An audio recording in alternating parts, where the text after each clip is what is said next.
Dito kami sa Barangay Gahak, Kawit Cavite.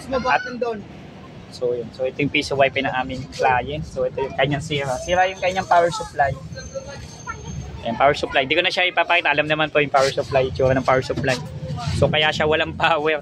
So kasabay ito halos nung bendo na ginawa namin doon sa may Panamitan. Kung napansin nyo guys, doon nagkikidlatan-kidlatan. Way back ko Friday o Saturday yun, yung malakas na ulan dito sa Kawit Cavite. Doon ay sira din yung power supply, sira din yung memory card, even CCTV. So ito ganun din.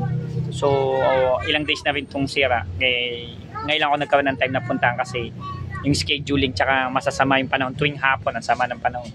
So ang hirap naman magbiyahe na although wala ngang bagyung pero yung storm signal yung storm surge, grabe lakas talaga.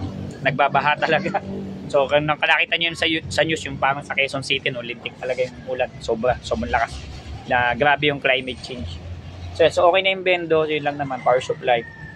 So tinetest na lang namin siya kung okay na okay. So mamaya kita po tayo sa Paraiso Compound, no? Paraiso Compound, Panapaan po, Bacoor, Cavite, and then doon na puro naig na tayo noon ako lang malalayo. So meron din kasing nagpapagawa somewhere in Rosario, bigla na lang nag-okay. So yun, maraming salamat doon sa Jackie Chan yung code name niya. So maraming salamat sa iyo. So mamaya kita-kita na po. So yan, okay na po ulit. So marami pa. So kita-kita po tayo sa susunod sa barangay na Wawa, Nasugbu, Batangas. PC mo gawa mo, don't forget to subscribe.